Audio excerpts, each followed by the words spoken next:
Picture this. After years of delays, billions poured into development, and a national mission to challenge Boeing and Airbus, China's homegrown passenger jet, the C919, has finally taken off. It's meant to represent independence, proof that Beijing can hold its own in one of the most complex industries in the world. But now, reports suggest the United States may halt the export of the very engines that keep the C919 in the air. Without them, China's aviation dream could stall within just a few years. The stakes couldn't be higher. On one side, Washington holds the power to choke China's jet ambitions with a single export restriction. On the other, Beijing is determined to break free from Western control, while Moscow quietly signals it could step in. Could Russia really become China's backup plan, or is this just more geopolitical theater? Before diving into this high-stakes story of engines, sanctions, and power politics, make sure you're subscribed to the channel. That way, you'll always catch the latest breakdowns on how global rivalries are reshaping technology and industry. Now, let's get into it. To understand why the engine issue is so critical, let's rewind and look at what the C919 actually is, and why it matters so much to China. For decades, the narrow-body passenger jet market has been controlled by two giants, Boeing in the United States and Airbus in Europe.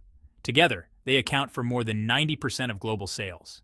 These single-aisle aircraft, like the Boeing 737 and Airbus A320, are the workhorses of aviation, flying short and medium-haul routes and carrying millions of passengers every year. China, with its huge population and fast-growing middle class, became one of the biggest aviation markets almost overnight.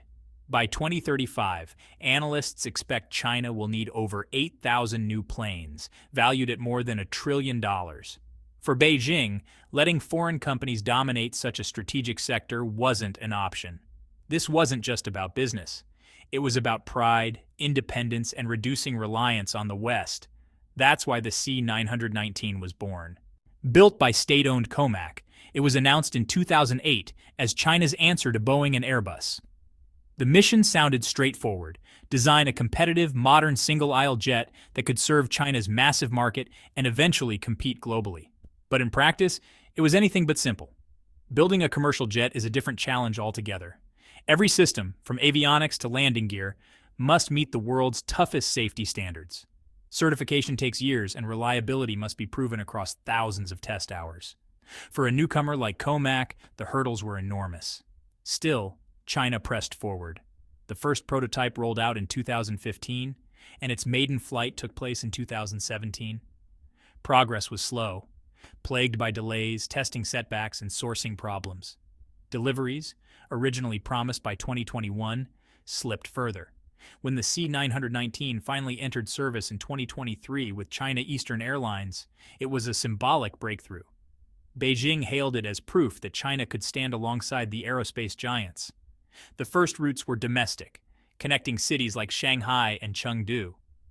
Passengers described the jet as modern and comfortable, on par with Western rivals.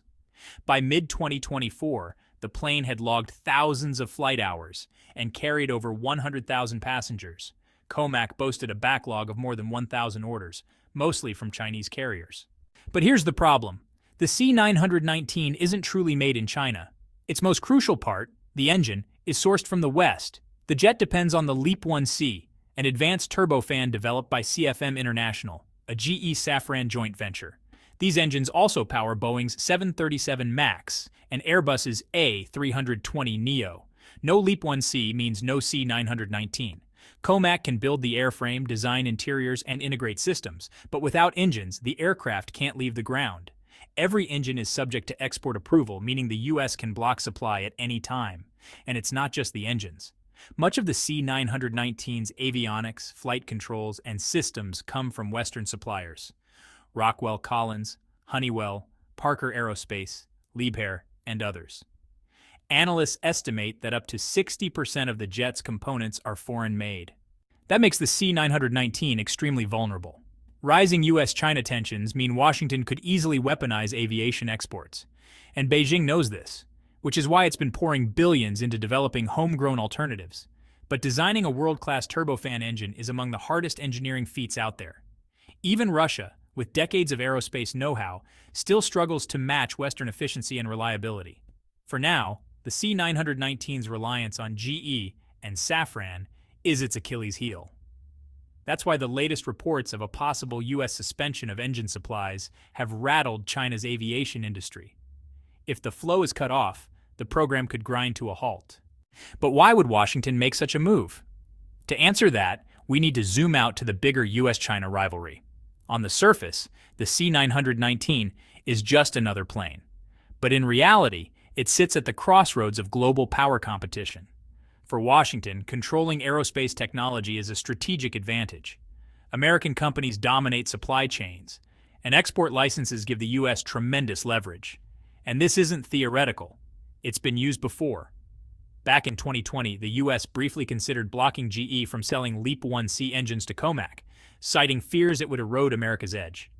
After lobbying by GE, the exports were allowed, but the warning was clear. Supply is never guaranteed. That uncertainty is back. And for Beijing, it's a reminder that its flagship aviation project rests on fragile ground. Washington effectively holds the keys to China's aerospace future. Beijing, of course, has its own leverage. Rare earth minerals, vital for everything from electronics to defense.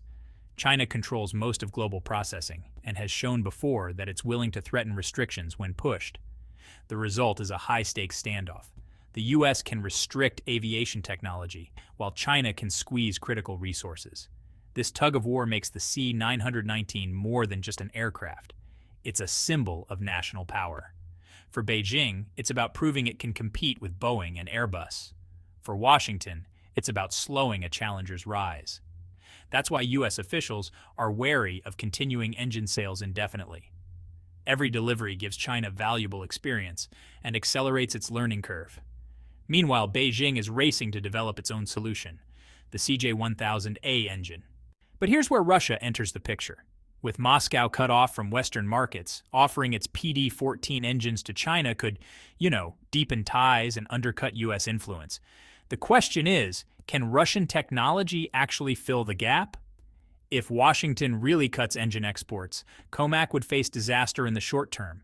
Its production would stall, with airframes piling up unused. Industry experts say China's engine stockpile would run dry in 2 to 3 years. That would leave airlines with no choice but to keep relying on Boeing and Airbus. But sanctions are a double-edged sword. GE and Safran would, honestly, lose billions in business, while airlines all over the world would suffer from reduced competition. Fewer aircraft options ultimately mean higher costs for carriers and, for passengers too. And there's another risk here. Cutting off engines could actually accelerate China's push for independence. We've seen this before. Restrictions on semiconductors, telecom, and computing only fueled Beijing's drive to innovate. In the long run, Washington might, maybe inadvertently, push China to succeed even faster. Meanwhile, Russia's PD-14, though it's less efficient and not yet globally certified, could keep the C919 alive, at least domestically. And if China and Russia deepen their cooperation, the U.S. could end up facing a more united rival. That's the paradox, really. Short-term pain for China could turn into long-term strategic loss for Washington. So what are China's real options? Externally, Russia's PD-14 provides something of a lifeline. Internally, the CJ1000A represents a longer-term solution. But both paths are, honestly, filled with challenges. Adapting the Russian engine would require redesigns, new certifications, and, years of testing. And without international approval, C919S equipped with PD-14S would be restricted to friendly markets. The CJ1000A, meanwhile, is progressing, with prototypes in ground testing and possible flight tests in the coming years. But, certification, reliability, and global trust are steep mountains to climb. Western companies refined their engines over decades. China is trying to do it in just a fraction of that time. And yet, China's determination is undeniable. Just like with high-speed rail and electric vehicles, Beijing has shown it's willing to invest massively and play the long game. The C919, even if it's not fully independent yet, is already a step toward that future.